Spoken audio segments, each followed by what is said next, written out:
Meron po tayong nabasang isang article. Ito, nakashare ito sa isang pulahan at dumaan sa newsfeed natin.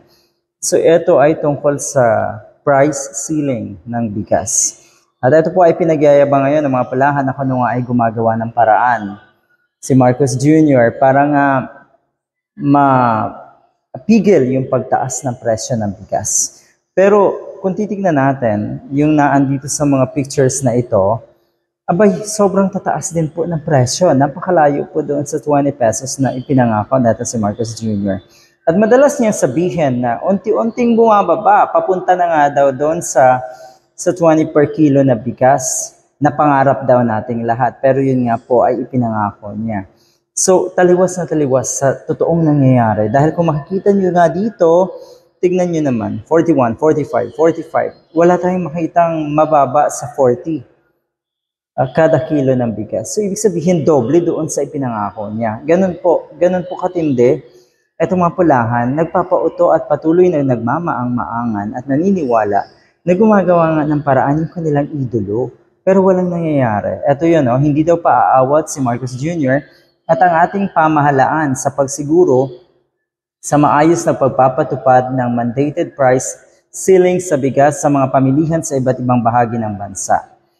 Kabilang Batangas, Butuan, Cagayan de Oro at Negros Oriental. Alright, tinignan natin maigi yung mga pictures na to. Pero yun nga, sobrang tataas. Merong 58, merong 60. Siguro ang pinakamababa dito ay around 42.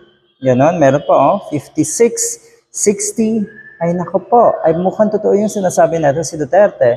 Naaabot nga ang presyo ng bigas dito sa atin hanggang 90 per kilo. And take note, ito yung pinakamasaklap. Dahil alam naman natin na agricultural country ang ating bansa, pero tayo ay isa sa world's top rice importer.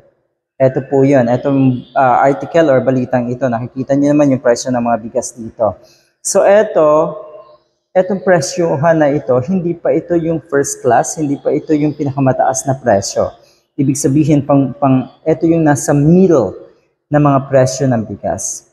At totoong nakakalungkot na isa tayo sa pinakamalaking importer ng bigas sa buong mundo na sana tayo yung nag-e-export kung maigi lang yung mga programa ng Department of Agriculture at hindi talaga pinababayaan kung sino yung namumuno. Doon yun Usong-uso, talamak na talamak dito sa atin yung smuggling, talamak na talamak yung hoarding ng mga bigas, kaya ito po ang nangyayari sa atin. Hindi problema dito yung agricultural lands, sa tingin ko.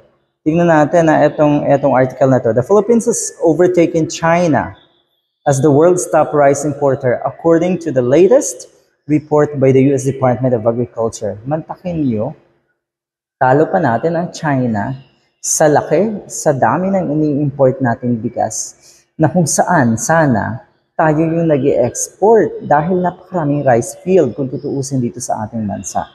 Agricultural land ang ating bansa. Kaya napakasaklap talaga, napakasaklap. At yun nga ang sinasabi ko na etong mga pulahan ay patuloy na nagmamaang-maangan at naniniwala sa kanilang idolo. Ibig sabihin, patuloy din sila nagpapaloko. Huwag ganon.